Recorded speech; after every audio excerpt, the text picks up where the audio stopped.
Welcome to the Where's the Finish podcast. We are three runners talking to our friends, sharing stories about running, training, life, and asking the essential question, where's the finish? WTF. Hey everyone, welcome to Where's the Finish podcast. I'm Joe. I'm Kevin. And I'm Shae. And today with us we have a fantastic guest. Laura Bradley is here to talk about the Tampa Bay 100. Hey everyone. Thank you for agreeing to come in and talk to us. Listen, no one probably in this race has more questions than our good friend Kevin here. That's me. I have all the questions. He's got like 1,000 in his head. So let me get my notebook. Hold on. I'll be right back. And we love to have race directors come on locally. Is he actually going to he's get literally, a notebook? Oh, he's literally so going to funny. get a notebook. I thought he was like getting up for comedic effect, and then he's actually going to get something. He literally has been taking notes.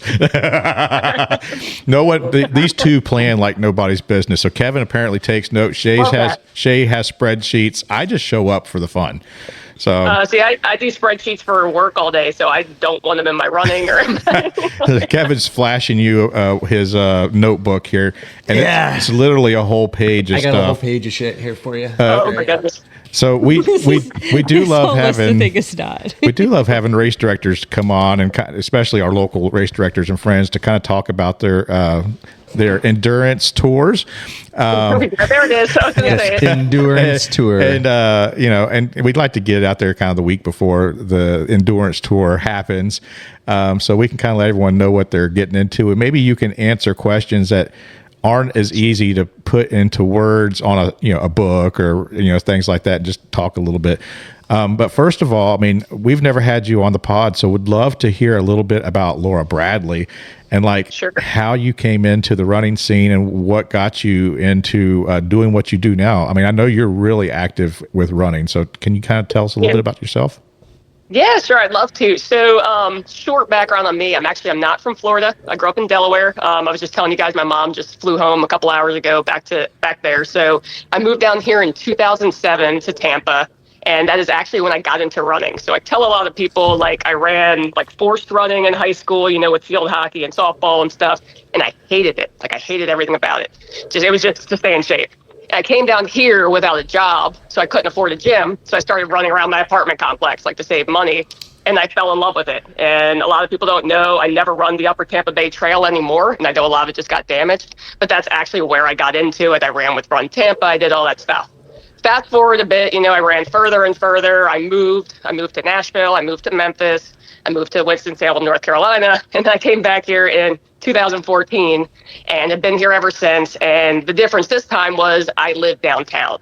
So I was actually in Ybor. So I was running the city instead of running parks and running boring apartment complexes. And I started getting more and more into it and seeing the murals and kind of falling in love with this more exploratory running than having a routine, so to speak. I'm going to run 5 miles. I'm just going to go run. I'm going to explore. Maybe I'm going to stop at a 7-Eleven or something and grab a coffee. Yeah. I'm just having fun. That sounds a lot like what we like to do too. Yeah, Shae does a lot of stuff. Yeah, and I've retired. A lot of people know I don't drink anymore, but I used to do the beer miles and the 20-mile brewery run. If you guys know Wally, he puts that on every year. It's a freaking blast, and I still go even though I don't drink. But that's the first time that I really got into. It's actually my furthest run ever, where I ever ran 20 miles, and that's when I discovered running down Florida Avenue. That's literally where I was just before here, or Nebraska, or through the city, or down to Adamo or Ybor, stuff that is not conventional. People come. You come to Tampa, you run Bayshore, you run the Riverwalk over and over again, and they're great, but you can only do it so much, at least in my opinion. So a little time passed. I was doing the corporate thing, and I did what a lot of people want to do, and I ended up cussing my boss out 7 years ago. I was I hate this. I'm miserable. I got to do something I care about. And I'm laying in bed, and it's 2 a.m, and I'm what do I really love? What the heck's happening? I'm having that moment, and I'm I like to travel, and what's the first thing I do when I travel? I throw my bag down. I'm gone. I'm running. I want to see the city. I want to know how far away everything is, where all the stuff is, where the good neighborhoods, what's safe, what's not, whatever. And then I was you know what? Tampa simultaneously is blowing up. There's Segway tours, there's walking tours, all kinds of tours. And I was is running tours a thing? And so, fast forward, I Google, I do my research. I signed up with a franchise. I've recently just in this past month, I'm in the process of breaking off. So I'm actually Florida running tours now on my own independent LLC. But I've been doing this for 7 years, and it's opened up a lot of doors, like you said. So from there, then I started working for Clearwater Marathon. So I worked for them and all day running. I coach cross country. I was in Rome when I was little. So, somebody asked me to do that. And I'm like, what is cross country? I didn't even know what it was. I've done that now for 3 years. I had to figure that out. I actually asked Joe some questions about that. And then he and I, got to know each other through the Skunk Ape runs and just the community and everything. And I don't know how it exactly happened, verbatim, but we were texting and, talking about that kind of thing. Because a lot of people know I still haven't gotten 100 miles done personally, but it's fun for me to watch other people do it. And I always thought, I was like, why wouldn't we do that? It's like Tampa Bay, why don't we have one? Miami has one. Miami's got, yeah. Yeah, that's the one I keep trying. That's the one I've tried to do, and that was a big inspiration for me as well. We don't do it exactly the same. We let you know the route ahead of time and stuff, but that was a big part of it. And Joe was super on board, and it was just, quite frankly, like the perfect combination because Joe is great at that marketing. He makes like funny memes, and he does all that stuff, and like he engages people really well, and he's really, really organized. And I'm organized when it comes down to a route, but like I'm a free spirit of my running. Like I want to wander, I want to explore and, kind of do things my own way. So we work really well together in that way. And it just kind of came together, and the way it exploded and sold out, I think it's 6 days the first year, was just so telling that people wanted this so bad. Yeah. I signed up like basically when it opened, because this is kind of my jam. I love all the urban stuff. Like I like doing that. And so I signed up, almost as soon as, and then my friend Tiffany's like, what do you think of me doing this? I'm like, yes, sign up, let's do it. So yeah, we both signed up pretty quick. Neither of us were on the wait list for it. So it was good. It was the best, worst time ever. It was the best, worst time. Yeah. That was my big concern. My only concern I ever had was I didn't know enough about ultras. Like I just gotten into it. So I didn't know if people would be upset that it didn't start and end at the same place. That would be a point to point. And then Joe was like, no, of course it can be point to point. And I was like, we're doing it type of thing. But yeah, loops are fun, but there's especially one where you really, really have to have a crew. And it's also in a city too, where there's transportation, there's Uber, there's other things that you can actually get back to wherever you need to be. Yeah, it's that too. And the other thing too is like, the Howard Franklin, probably by year 3, you'll probably be able to do that pedestrian run. If you guys didn't know, they're opening a pedestrian bridge also on the Howard Franklin. So you could truly loop it, but my opinion is like, then you're spending 20 to 25 miles just running over water. And I don't think that's really that exciting. I don't know. That sounds miserable. It's almost like the Keys. I've done 7 Mile Bridge. I'm fine. It depends on how hot it is and how cool the breeze is. Well, it's always hot. Yeah. It doesn't matter. Okay, let's go back to the Florida running tours. Tell us more all about Florida running tours. I got to know. Florida Running Tours, like I said, is super new, but it is the same thing that I've been doing for 7 years with a franchise called Go Running Tours. So it is tours ranging, even some walking tours here and there, but ranging primarily from 5K all the way up to 21K, so a half marathon, where I take people, whether it's just you or up to like a big corporate group of like, several people. I've done groups of up to 100 for some different companies, but primarily my tours are custom tours, so either downtown and Riverwalk, where you get like all your key history of downtown, and you also get the pretty views, and you see some cool murals and stuff like that, and you have a person to run with. You have a local who can tell you where you really want to go. Did you hear about this restaurant, on the internet, but like, I've lived here for X amount of years. You really want to go here. So you get that insider information too. I do one in Ybor. So, I tell all of that history. I do mural tours. I do tours in St. Pete. I've done tours of Tarpon Springs. I've done tours of Dunedin. I just did my haunted tour the other day with Evie. I do a Christmas lights tour. I've done women's history. I've done Black history. I've done anything that somebody can come up with, mafia history. I've done it because Are you a history buff too then? I mean, does that mean you love history? That's the other funny thing. High school and when I was little, I hated running in history. And now that's so funny. It was my least. I was a math and science girl, and now I'm like, oh, no, give me all this history. And I know I'm biased. And I know a little Miami history too and stuff. Like I'm trying to slowly. I actually made a Key West tour when I was down there just for fun, and was trying to get people to come out to it, which was pretty cool. It's a little 5K route to the cemetery and everything. But I just love it. Like it really gets me excited. Again, I know I'm biased, but I do think that Tampa genuinely just has crazy history. We got like Ray Charles got his start here over on Central Avenue. A lot of people don't know that. We have all the mafia history with Trafficante and everything that was going on in Ybor City and throughout. And just a lot of cool things that have happened here. And of course, all the pirate stuff's fun too. But in Davis Islands, Harbor Islands, I talk about that, his suicide, everything.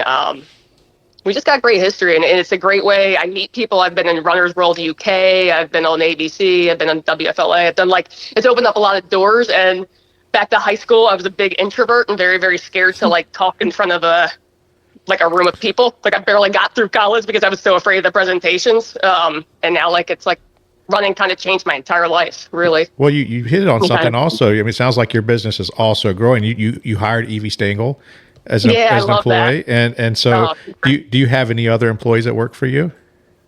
I have some other people, so I do it two ways. Evie's the only person currently that would go out and run a tour, truly do what I do. I have some other people, like a girl named Casey. She's fantastic, and she comes out for photos. She's really good at running out in front of people and getting the videos of them running by and capturing everything so that I can just focus on the run. And also not losing people is another big thing when I have bigger groups. And I do have a girl named Katrina who she's done tours before for years, over in the UK and stuff. She's in the Run Fit community and she wants to help. She travels a whole lot, but she knows history and we've been out practicing a bit. So hopefully get her on board. But I love having Evie because it's just a whole extra market of people that I kind of know, but I don't really know. And then I get to see her get passionate about it. When I started doing St. Pete, I had a girl named Allie, and she moved out because her husband's military to New Mexico a couple of years ago. But she worked for me for about a year and a half, and she had that kind of same enthusiasm, but on the St. Pete side. So you got to have somebody that just loves it. And Evie, she already has a bunch of side businesses and side hustles and running and has her races, with Chris. So it's just a natural fit. And so then let's say tomorrow I'm signing up. I'm going to sign up for a tour. What is that whole process? Is there certain things that I have to have with me? Certain pace expectations? What all goes into it? Cool. So so there's a couple ways it works. One, if it was just you or the three of you or something like that, you would tell me how fast to run, which is a little scary. 6:45. Yeah, we're 6:45 pace. So I prefer. That's another good thing about having Evie because she's faster than me. So, if somebody's because there is that side of it. I don't know if I'll turn Florida running tours into also offering runs where you just run. That was one thing that my previous company did, where people are just they're in Tampa, but they are training for a half marathon. They want to make sure they're getting those miles at a certain pace. So that's a very small part of things. But for the most part, people want to run casually. They want to stop at the stops. They don't want to just run through them. And I'm going to take pictures of you and all that stuff, and try to get some good footage. And I'm not strict with my tours. That's the other thing too. You go on a lot of walking tours and stuff, which I love. I've done millions of them, to learn as well, because there's a lot of ways to learn. But a lot of things, it's the same thing every time. You go here, you go here, you go here, you go here. And I take more the approach of, oh wait, you heard about, Central Avenue? It's just a half a mile. If you got it in you, let's go. I allow a lot on the back end as long as I can to not be in a rush. I want people to enjoy it. I want them to see it. I want them to have a good time. And the other cool thing is too, I've had a number of people come out who haven't ran in a really long time, or they had a half marathon goal and they just need somebody to get them through it. And they're like, oh my God, I got it done. I didn't even know I could do that. How did I go? I've never ran a 5K before. Wow. It's because they're distracted. So you do pacing type that as well, right? So if you hey, I want to run X distance, we could just kind of bring you on to do that. You could. Okay. So what are you doing November 2nd?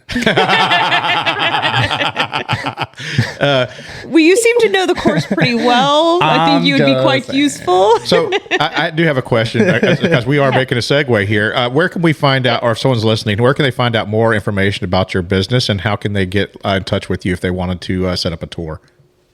For the moment, for the next couple of days, because my website guy, I was working with him yesterday. I'm the bottleneck, not him. But the website should be up any day. But in the interim, they could just jump on Instagram and find Florida Running Tours at Florida Running Tours. Okay. They'll be working directly with me, and they can get with me on that. But hopefully, the website's up this week. Okay. Because he's got everything he needs, and that'll be pretty exciting. I quickly learned that I don't have time to try to learn how to build a website. When it gets into taking money and all that stuff, I was like, beyond me. So Okay, you just want to run and have fun. That's what I'm gathering right now. Do you have a name for the website, or are you still landing on it? It's FloridaRunningTours.com. I did buy the domain and did the LLC back over the summer. And then I went back to a 5 days in the office job, and my life got a little trickier after Oh, yeah. 7 years of working basically from home consulting. So yeah, my schedule got a little tighter, but. So Kevin was just saying that he wants a pacer for next weekend, but it sounds like you're going to be busy. So what are you? So Evie is great. What are you going to be busy with next weekend, Laura? Oh man, if I recall last year, trying to find a minute to sleep, I guess. Yeah. Same. Even in my personal running, like I'm somebody who wants to I'll get up at 1 or 2 in the morning and start my day. Like I love that kind of running. Like I kind of like the weird, like That's the bars early. are closed and you got that weird, group of people downtown. But no, once I get to like 11 or 11:30, I'm like falling asleep. I don't do well. So what's your week looking like then for this week? You're preparing for the Tampa Bay 100 running tour, and I'm assuming that's under the Skunk Ape Events. Is that it is. Okay? Yeah. Okay. Yeah, everything rolls through Joe. It's just easier because he already directs, all this other race with like 6 or 7 other. Yep. But I didn't know if I didn't know if you guys had done like something separate for that, or if y'all just wrapped it underneath his business there. Yeah, no. At some point, I might. Quietly, I've got some things that I want to do. Some other things that he doesn't quite have time for, like maybe a shorter version of a Tampa Bay 100, maybe a 50-mile or 50K. Actually, not maybe. It's something I've said for quite a while. I just need to get there and find time and all the other things I'm doing. But I don't think he's got time to do that one. He just wants to focus on the 100. But hopefully, I could do that because my thought was I wanted to do that and have a 50-miler and a 50K, and you would rotate it each year. 1 year would be Tampa, 1 year would be St. Pete, and you'd like flip back and forth.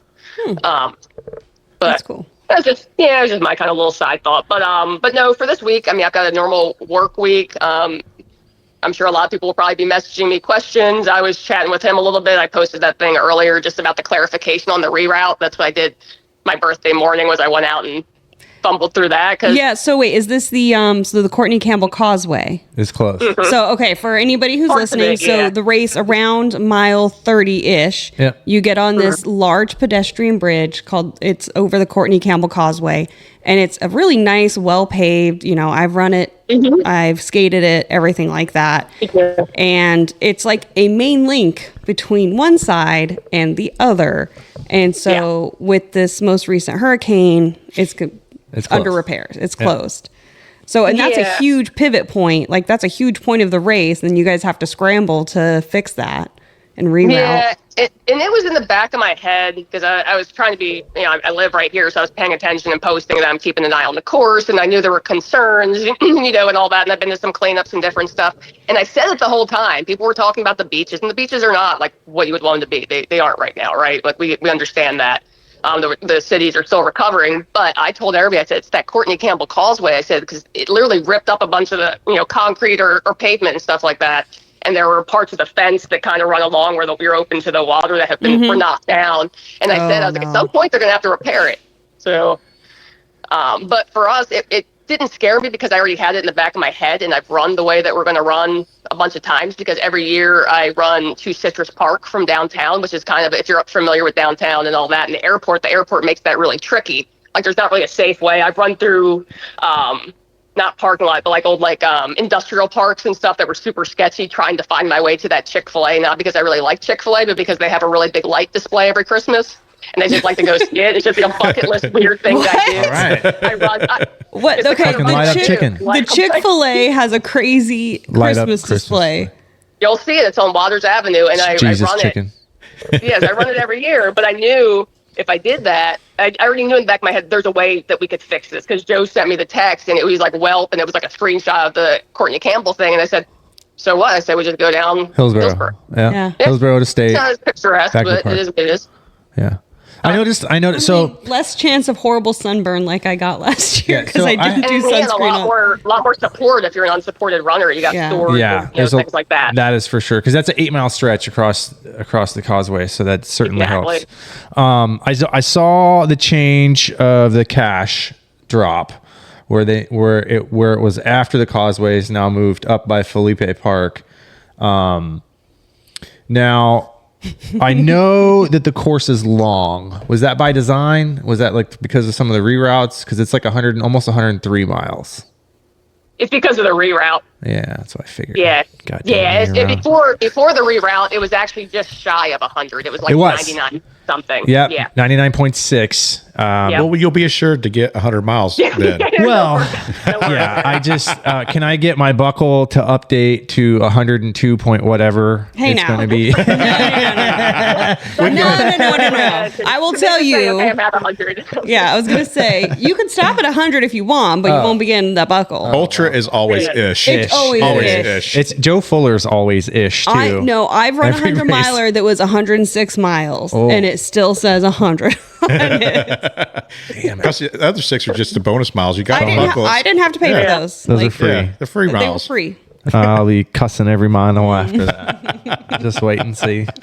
Like I said, it was spot on before that. But Yeah, it was good. It was fine. So can you kind of walk us through a little bit of what the runners are going to experience on race day? What's going to be like leading up to race day and race day? Yeah, and if you look at Caltopo, if you look at all the writings, there's so much history packed in that you're flying by. So what kind of things are along the way? Sure. So, and credit to Joe, because like I said, he does the Caltopo map and he puts a lot of that history. And Joe is also a history buff as well. But the route will start out super bright and early in Ybor City, along Columbus Avenue, right across from the J.C. Newman factory over at Ybor Misfits. They're a micro sanctuary for the chickens that I support a lot.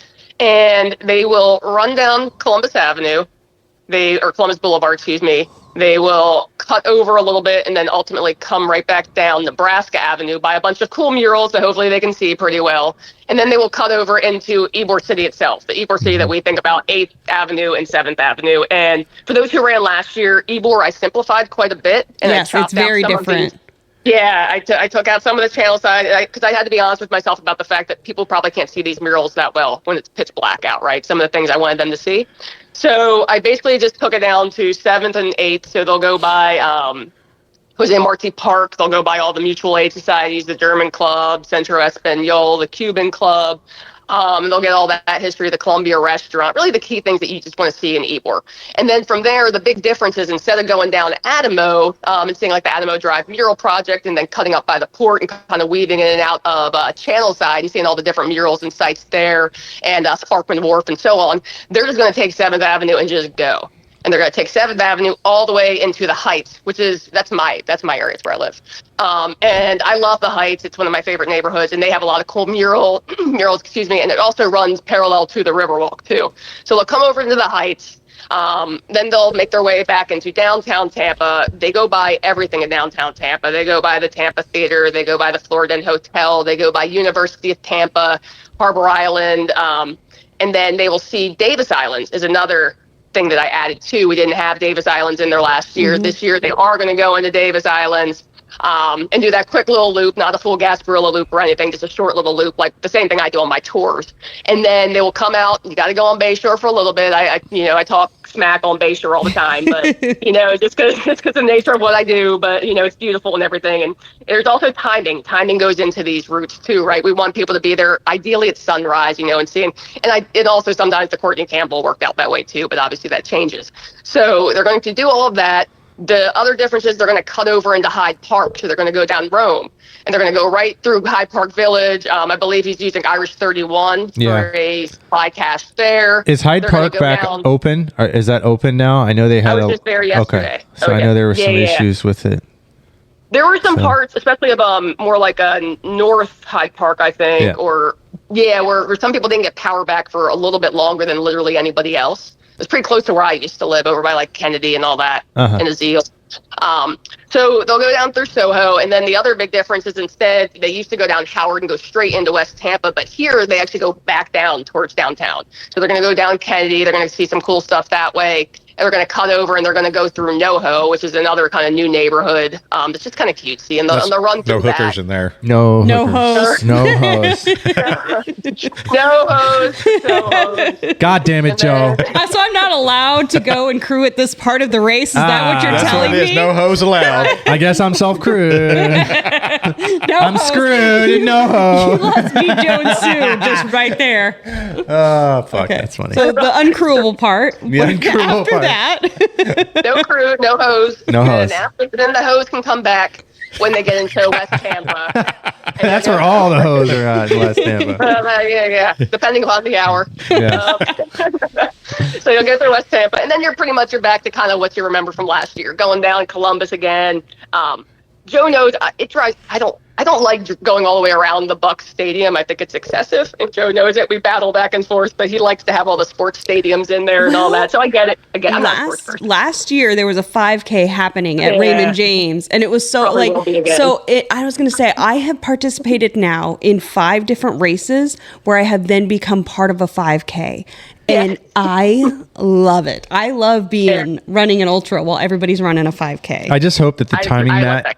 I hope the timing mat's the same, so that when I cross their 5K finish, I also get their timing mat too. Do I get an award for their 5K? Stop by and get a medal. Yeah, that would be fucking cool. Can I sign up for that at the same time? Running with your 5K medal at the end of a 100-mile run. Just carry it and go. That's funny shit. Extra weight. Oh yeah, but I did like that because you went by the New York Yankees area and they had porta potties back there, and so we went to get some porta potty. It was fantastic. So that's one thing I'm really worried about on this whole adventure is the shitting situation. It's terrible. Like full transparency, I never have GI issues, and I just tried to do Miami whole time. I felt horrible, and they're nowhere like on some of those things. So did you just shit on the side of the road?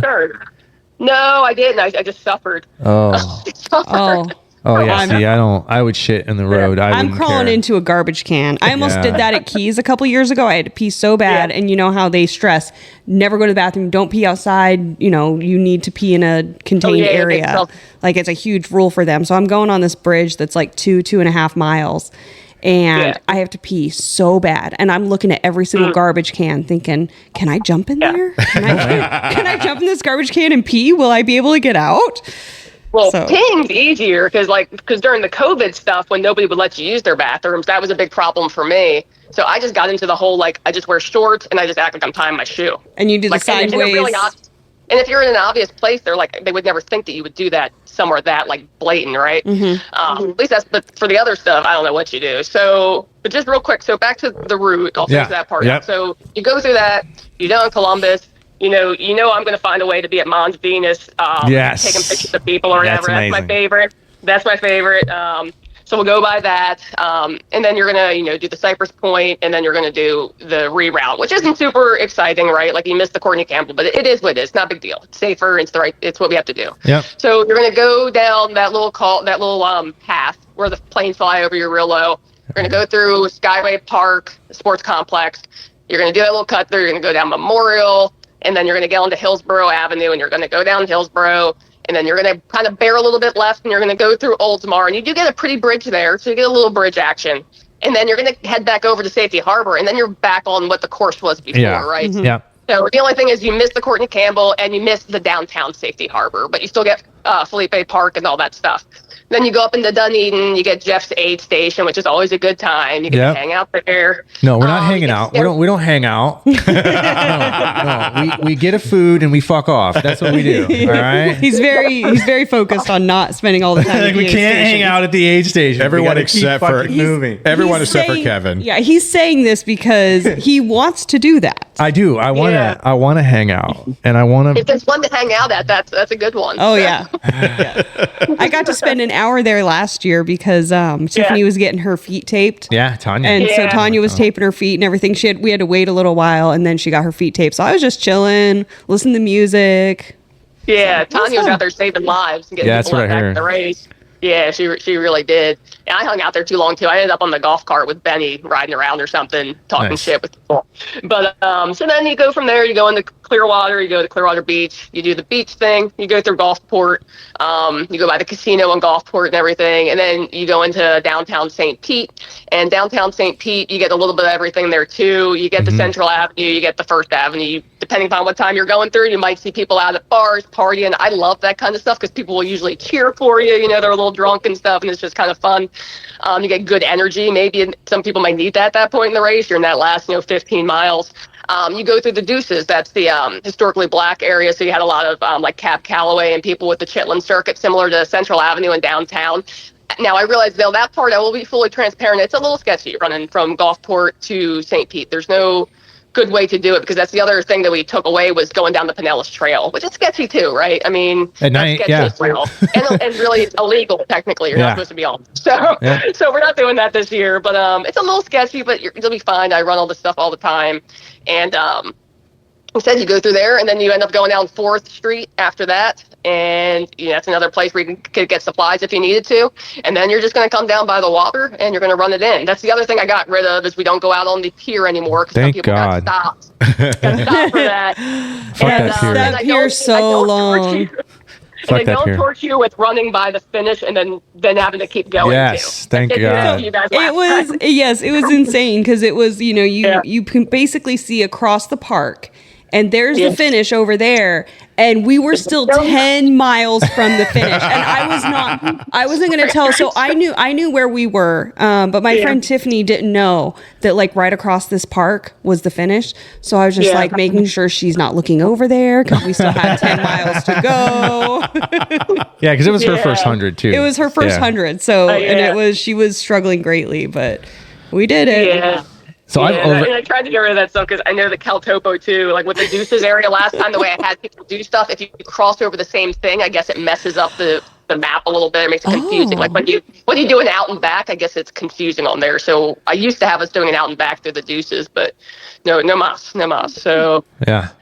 How I know like a lot of questions that I've been seeing is like, how is Gulf Boulevard, like how bad is that with debris and sand? Is it a runnable section? I mean, are we going to experience any major concerns with that, we think? I'm not too concerned. I will get back out there. I don't know if I'll have time today, but sometime this week I'll go take just a final peek and let you guys know. But it's runnable. It's not maybe what you're dreaming of or what it once was. But sure. But the other thing behind that too is the choices are what you cancel the whole endurance tour because it's not quite perfect, or you think about all the many people who have reached out to me and said, thank you for keeping this going. I was training for it and stuff. So the unselfish thing to do is to give the people the run they've been working for all year and looking forward to, and knowing that, sure, it's not perfect. Some things aren't perfect, but well, 80%. I mean, I don't think anything's perfect except maybe Joe's beard. I mean, everyone that runs, you called me. I did. It was good. Like, ha! So, anyone that runs trail and ultra races, though, should be familiar with the fact that trail conditions can change. Yep. And that, we need on ultras to adjust what we're doing to the conditions we're in. I mean, if you're not flexible enough to go from stepping off a sidewalk to running 100 yards on the curb and then back onto the sidewalk, I don't know. I just, my fear is that Joe Fuller just had them dump like truckloads of sand just to have like berm 3.0 on this course. I mean, that's kind of my fear. And I feel like he would do that. I feel like he would. Well, it's surprising he didn't have you actually run down I know. Like, the beach. You're all running on the beach. Berm 3.0. Me too, to be honest. Like he said, it was an option. I remember there being like a note of it's an option to run on the beach. Yeah. We kind of did loosely say, if you really want to, I personally hate beach running, but that's me. Yeah. But I think we did kind of lightly. I don't know if anybody really wanted to do it or not, but I don't think nobody wants to do it. That's just bullshit. Yeah. Nobody wants to do that. It's like my nightmare personally, but yeah, I mean, it would be the same thing. I mean, it wouldn't be any different really, but yeah, no, it should be fine. And Davis Island looks significally better. They were looking rough for a minute. I'm not gonna lie, but all cleared up. You can run the sidewalks the whole way. No weird bad smells or anything like that. Like we're good to go. I don't care about smells. I mean, you're not bringing thousands of people into the city with this race, but anytime a city gets hit by a natural disaster, as quickly as you can get people back in there to start bringing commerce back into the city, it's really important to the city to do that. Yep. Thank you for that. Joe said that. We chatted about that too. I mean, 'cause we are, and he, he's always like promoting businesses, and we're trying to let you know what's out there and stuff. Mm-hmm. So that's our other big thing too. Is you got to have some normalcy also, and bring some people back to these businesses and kind of let them get back to work. So. Yeah, you guys are going to be hungry. People are going to be hungry. So. Yeah, I know. I think there's like a like a drop or something like that at one of the treadmill place. I can't think of the name of it right now. Yeah, Sean Simmons' place, Sean. Unlimited. I met him. We met him. Joe and I met him at the Great PTC. Yeah, such a he's a nice great guy. guy. And we'll probably have I've talked about having Yeah, him on the pod yeah. too. He's He's really good. interested. And he does listen to the pod too. Yeah, he's a great guy. Okay, so Yeah, he's super cool. here's Yeah. an important question. As Okay. crew, we are, we're going to have our runner doing his runner thing. Fucking running. Let's But go. we want to have the greatest snacks or pastries or coffees. What's some of the local stuff in some of these segments that crew should not miss?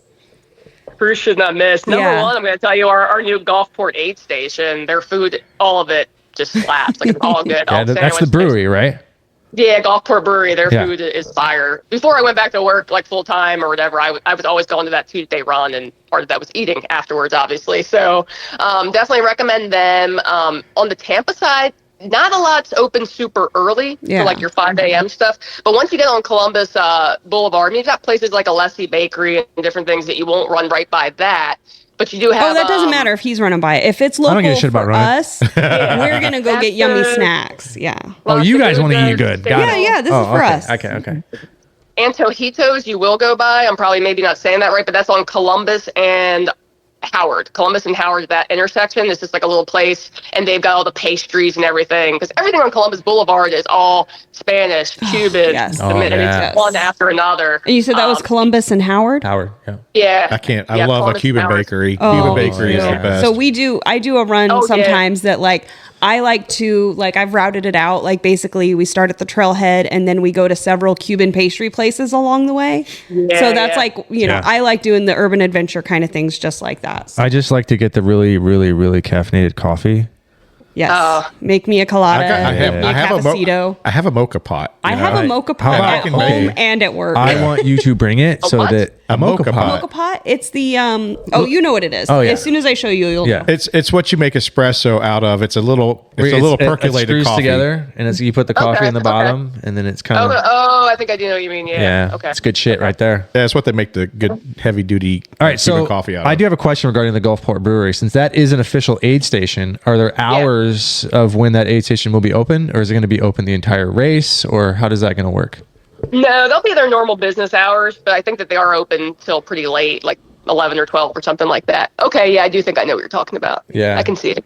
So, because I'm not gonna make it there in time. So, if somebody wants to grab me some food and just like set it on the curb, I would just like now lay next to it and eat it. obviously it is to be said that if you want to know everything about the race, read the race book. Yeah. You know, the rules and everything in there. But give us some highlights of like what we would need to know, some do's and don'ts for the crew and pacers, people that are going to be out there supporting the racer. What's some of the do's and don'ts that are really important for them to know? Do's and don'ts. I mean, really just the parking thing, right? Would be the kind of thing I would think about. Not parking in places that you shouldn't park at, which I know Joe highlights pretty well, because the last thing you want is your car to get towed. And we do tow cars around here pretty quickly, Yeah. depending on where you are. I mean, just running safely would be my thought on it, right? You're not going to be on any main roads where you're running against traffic except for like 5 seconds in that new transition, that new reroute where you're going through the park. So there's no reason to not be on the sidewalk running. I think you guys are allowed to pick up your pacers right there at Cypress Point. So you can do that. That's all safe. But no, I mean, just good etiquette and normal behavior that you would do in any other race. I mean, I wouldn't think there's anything like above and beyond, I guess, that makes this special. Is if that makes any is sense. crewing allowed outside the aid stations or only at aid stations? You can crew the whole time. Yeah, Can you not? yeah. You're gonna have to Yeah. fucking Yeah. crew. There's only 4 aid Yeah. stations. Well, you know, For people that don't know, who haven't read the yeah, race book. exactly. Yeah, read the fucking race book. Yeah. that's it. So the That's key your is advice. read the race Read book. the But fucking race book. again, what these are typical type of things we're going to ask at any Yeah. race. So some races Just because will, we know intimately. Yeah, we've all because been we out run there. so many Yeah, of we've them. done- that's true. but That's- not all of our And this listeners is the do. race that gives you 36 and a half hours. So, Yeah. Excuse me, goddamn. Now you got me. Hey, so what's up with this time change bullshit? Does that mean I get 37 and a half hours or what? This is not.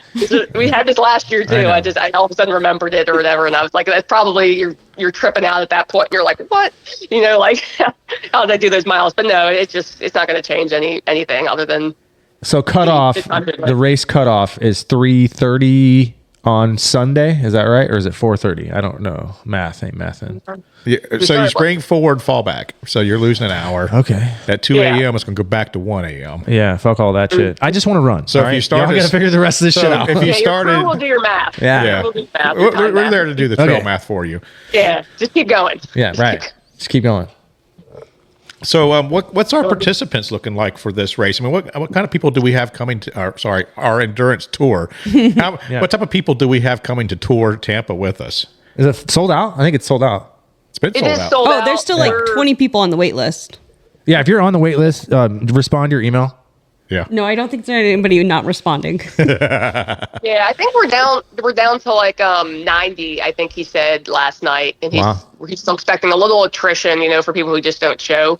So we were debating what our turnout was. I think he said it would be like 82 or something was his prediction. That just bums me out too when like there's people wanting to get into a race and then a bunch of people just DNS. I just don't even show up. Yeah. It just is so frustrating when you see like, hey, there's, for especially some of his events, it's been like, there's 20 people still on the wait list that didn't get it, get into it.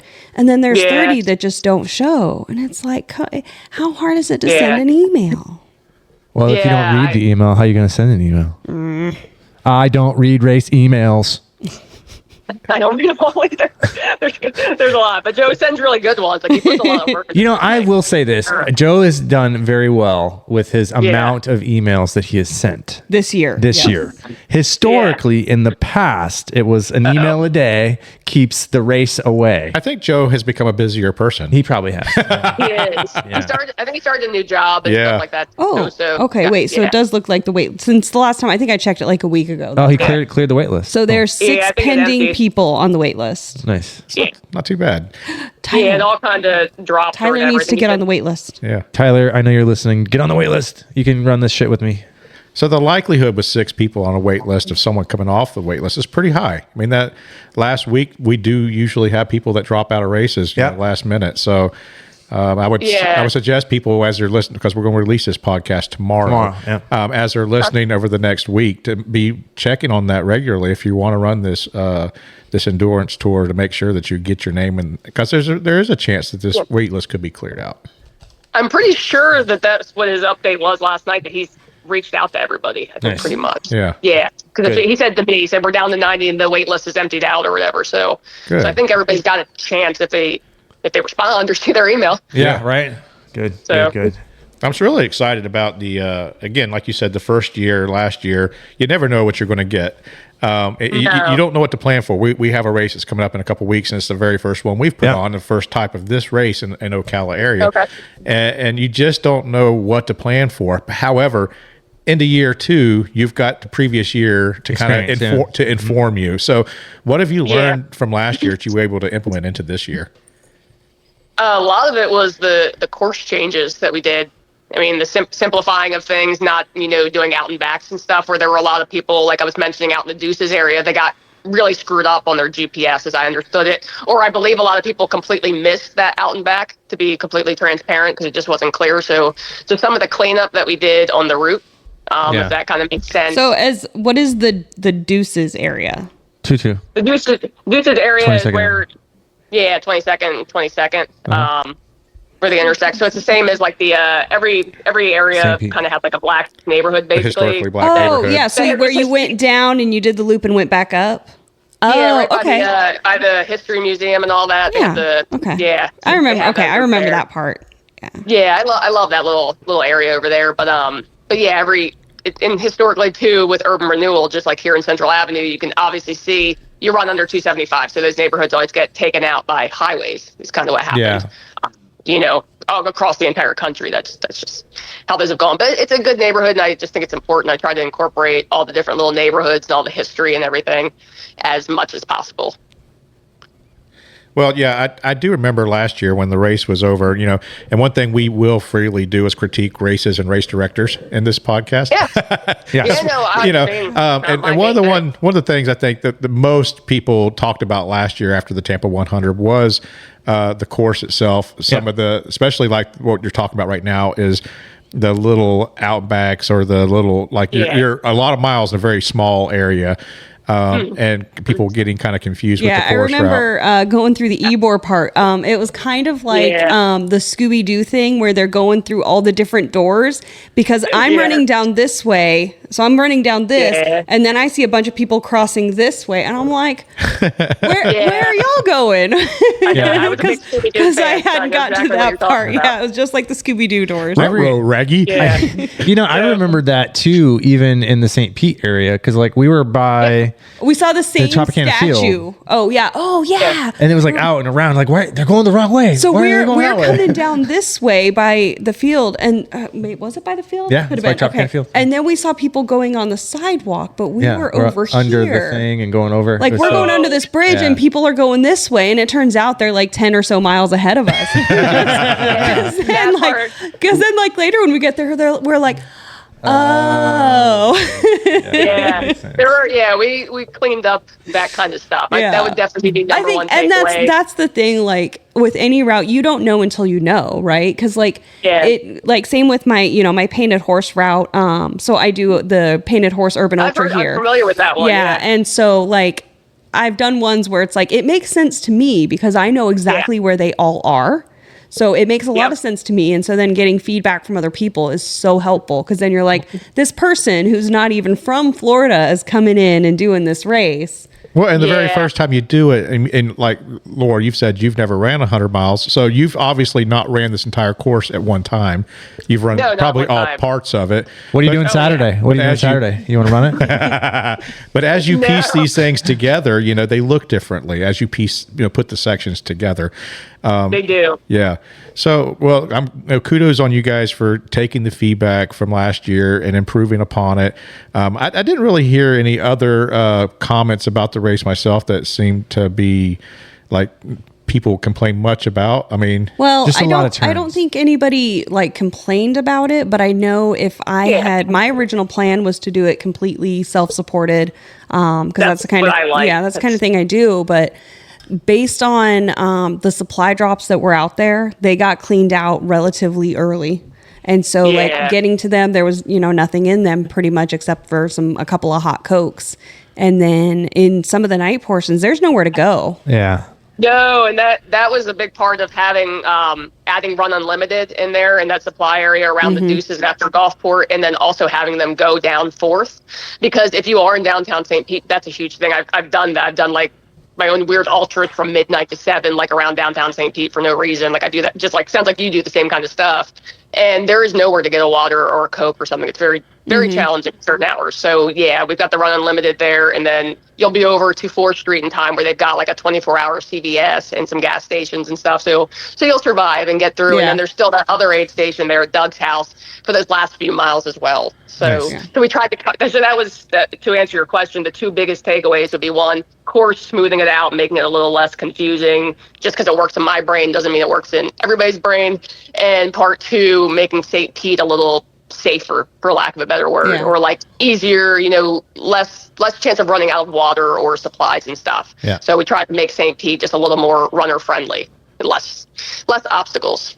But other than that, we didn't change a whole lot. The beach stuff's the same. Everything else is pretty much the same. I only heard the good stuff after the run.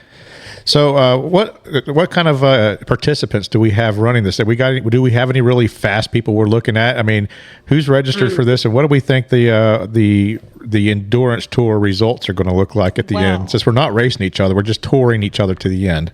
No. Somebody is targeted to do the tour in a couple is 21 hours. Okay. 22 hours. This is somebody that I don't think she has oh, never mind. You cannot take that as truth because that's somebody that with only one result on ultra sign up. So that doesn't really, that doesn't work. What's her name? That's of course my brain's not working. We're talking to her all the time. That's down in Sarasota that ran it last year. But she has been training really hard. Is that Sage Lyons? Yes. Yeah, Sage is fast. She's the one who's going for like a PR. Yeah. Okay. Nice. Nice. She's been training hard for that. Ooh, Sandra Valines is going to be there. It's exciting. Yeah. I'm like a huge fangirl of hers. So she had the Transcon record. She was at Miami this year. She does like all the lots of hot road races, stuff like that. Yeah, I've not heard a lot of out on social media this year about people's plans and who's wanting to do what. Last year I know there was Matt Clapper and Michael Alberts and those folks. The big showdown. Yeah, they did the showdown and well, that's exactly how they were putting it out there. But I haven't heard a lot about what we're expecting from runners this year on this course. Well, I'll tell you what I'm going to do. What are you going to do, Kevin? I'm going to run and die. Yes. Okay. Well, we'll carry your dead corpse across the finish line. As long as 2 feet touch the ground at all time, 2 point of contact. It's like shooting pool, right? Isn't that the rule? You got That's 2 right. feet on the ground. That's right. So I think it's interesting, and I always think it's really interesting sometimes to see this on Ultra Sign Up when you see people with a brand new Ultra Sign Up account on a list for a 100-miler. Yeah. I'm always just like, all right, and a lot of these people are local. So I see like 1, 2, 3, 4, 5, 6 of them that are just 7 of them that are from Florida. 6 of which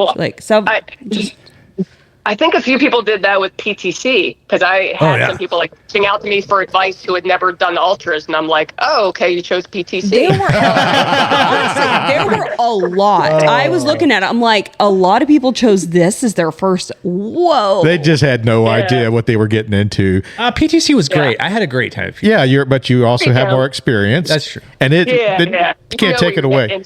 It's a hot ass race. It always is a hot ass race. Oh yeah. I shit my pants that day. That's a different pod. Now, you talk about not having a bathroom. That's what scares me about that. Yeah. Because, there were some very fancy houses, and I did not poop in front of the very fancy houses, but I did go to the bathroom in bushes across from multi-million-dollar houses. And it wasn't during Tampa, Joe Fuller. It wasn't, I promise. I think I'm going to figure out a way to set you guys up a portable bathroom. Oh, yeah, a 5-gallon bucket. Bag. I'll just bring a Biffy bag and some buckets, 5-gallon bucket, a toilet seat. Changing tent. Yeah. That's a great idea. Yeah, so we'll just throw out I'll just sit on the side of the road. Oh, I love a big sign that says bathroom here. That's great. When I was in the military, we did that. I mean, we all shit in a bucket and we burned it. Yeah. So I think you should light it on fire in Bel Air Beach. If you've never been in the military, hey, this really is a thing. We literally took a 55-gallon drum, cut it in half, and built a platform above it with a hole cut into it. This is where we go back. Now, if we found out that you were pissing in there, we would get really mad at you because you had another place to go pee. Yeah. So once the thing got like the poo pyramid piled up on top of it, we'd pull that booger out, mix diesel fuel and gasoline into it, and sit and stir it all day until it burned down to ashes. Huh. Yeah, that's not something I would. I probb have something wrong with my lungs at this point. You've got like black lung. Or something. Probably brown lung. So I've handled a lot of crap on my days. I hate it. But that sounds shitty. Yeah. But if there's not a lot of bathroom options, that's something that maybe crew can think about. Is one way they can help their runner if you're running this with crew, figure out a way that your the pooping situation is what's oh my gosh. So the funniest thing, like it happened like at least 2 times. So I had to go to the bathroom and it was like no ifs, ands, or haha buts that I was just like, all right, I'm going here. And then literally a half to a quarter mile down the road, there was a house with construction that had a porta potty in front of it. And I was like, what? I think it was so funny because we were running over the bridge from Mad Beach. So we were coming up over the bridge, and I get on the other side of the bridge, and I see somebody just shitting on the side of the bridge. Yeah. No choice. I'll be damned. Look at that. There's some bare ass just hanging out on the side of the bridge. Well, there's the fishies. There's something different to crapping in the woods versus crapping in the urban environment. Neighborhood. Yeah. Mm-hmm. For sure. Find a storm drain. No, don't do it. Don't do it. Don't do it. No, that's the worst place you could go in the storm drain. That is the worst. You're just literally shitting on a fish's face. Do not poop in a storm drain. Listen, fish crap in the water too. So they eat it. It's like nom. Pooping on a dolphin's face. There's dolphins out there. So once a runner finishes this tour, what's going to be waiting for them at the finish line? Their new buckle. All right. Do you have it? And Have you? hopefully one of those fancy maps or whatever Joe gives out too for the top 4. Nice. Nice. Have you seen the buckle? Have you touched it? Have you felt it yet? Have not touched or felt it. No, I just know it's a lot fancier looking. He sent it to me right when he did it. Yeah. So we have a I thought the nice. ones last year were fun too. They were Yeah. like 2 slightly different colors of wood, and it was just kind of cute. Like it was nice. You could tell it was like handmade and stuff. Yeah. And now Yeah. we stepped the game up a little bit. Yep. So, Nice. So they'll walk away with a really nice metal buckle that they can sport around. That'd be nice. Yeah. Have you ordered? Yeah. Have you ordered? I have a that? spot. It's going to go right here on the wall behind me. Nice. So, Very nice. what other type of stuff will you have? Are you going to have any? I know that Joe with his races typically likes to have like the food and stuff at the end. Are you guys planning on feeding anyone at the end of the finish line or anything? Honestly, we did not feed people last year. No. Probably just because of the nature of people are coming in so All times, scattered yeah. for one another. Yeah, I mean they're starting to come in around like 10 and then all the way until 3 or whatever it is the next day. So no, we didn't actually do any kind of food thing. You're right. He usually does have a pretty big party going on at the end. But no, it was really just kind of like some people sitting on the dock waiting for people to come running in, seeing the So runner in then, the distance. let's say you're finishing. What is the like a cool place to go? Just like post race. To bed. Sleep on Well, the, in the car. I was gonna say like if Kevin was like, I'm hungry. Where No. are we gonna go? No, I want to go back and die in bed. All right. We're dying at the I want to Airbnb. die at the Airbnb. Somebody's going to have to drag me. So what some races do, and I know this one hasn't, some tours do, is when you have these long point to points. I know you guys don't do this. Is obviously a responsibility for the runner if they can't make coordination, but transportation to and from beginning to end. Is there anything you guys have or can recommend, or are you going to provide any assistance for getting people from point to point whenever the race is over, beginning?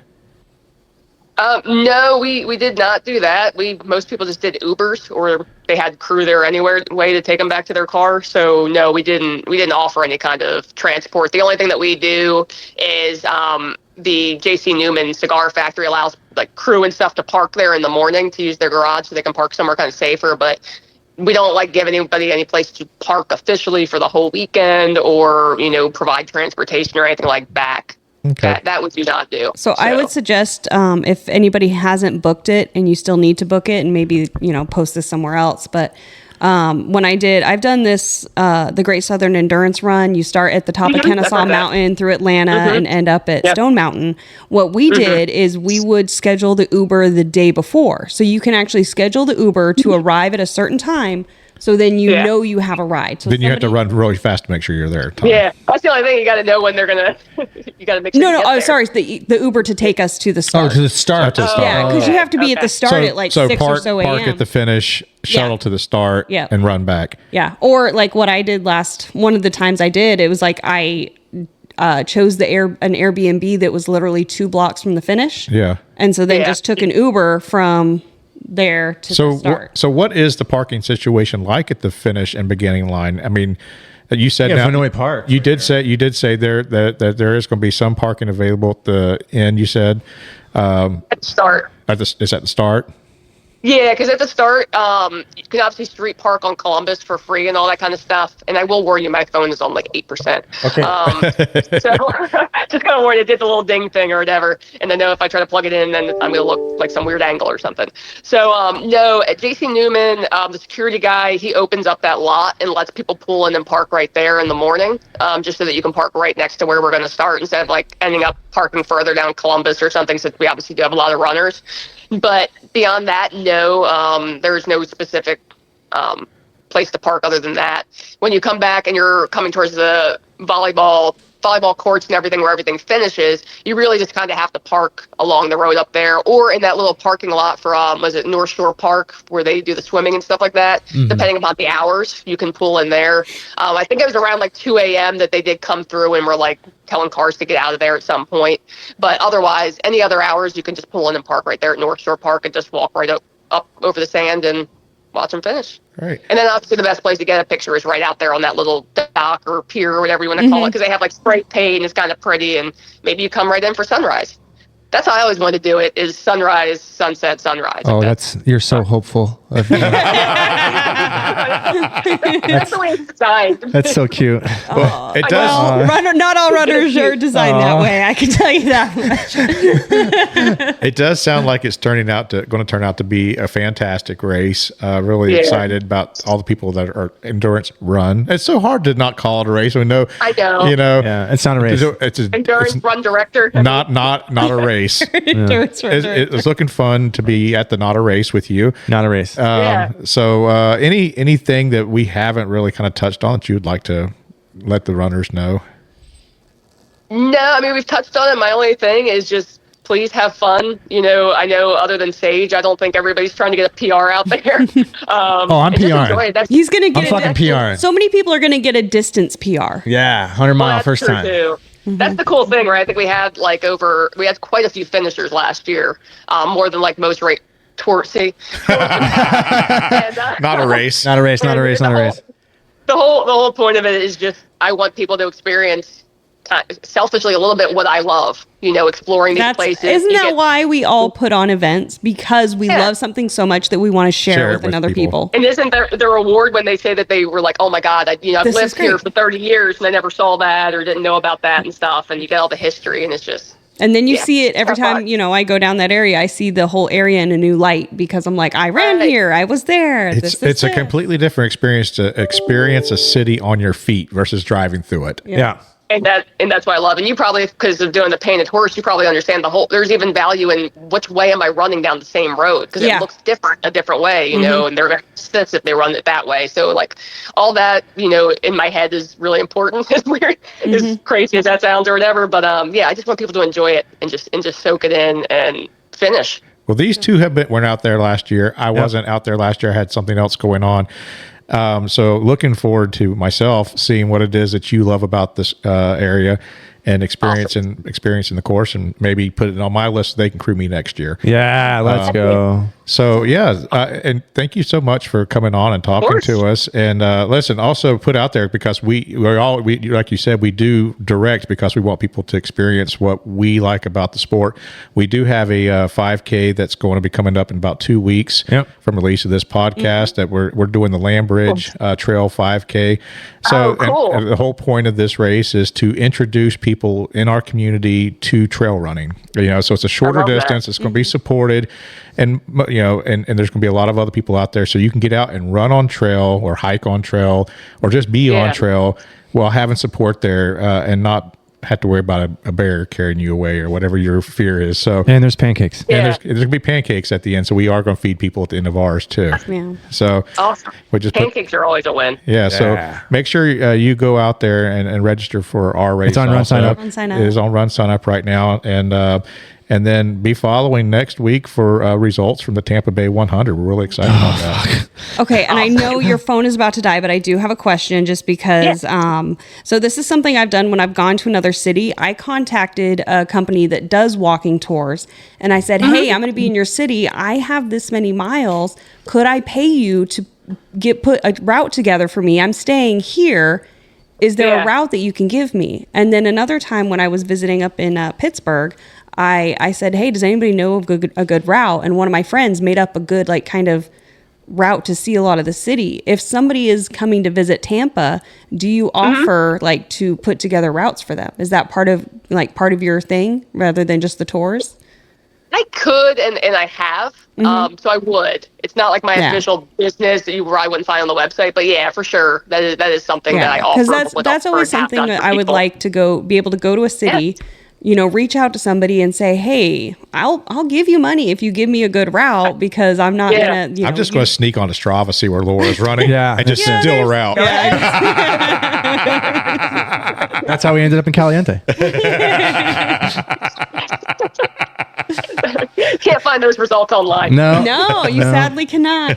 So I could tell everybody I won Caliente Bear Dare outright. Hey, I do place at that, and I'm not fast, but I've placed the last 3 years. I've got second, third, second, or something. Hey, so it's a big moment. That's funny. Guess I run better like that. I don't know. All right. Thanks, Shae. Take us on out. All right. Thank you guys for joining us for Where's the Finish. Please make sure to check us out on Facebook and Instagram. Check out our website, www.where'sthefinishpodcast.com. If you go to races, you'll find the Landbridge 5K. You'll find the Painted Horse Urban Ultra, the Swan Song Ultra, and Joe's Two Prairies. So all signups are open for all of those. And we hope to see you there. Let's go.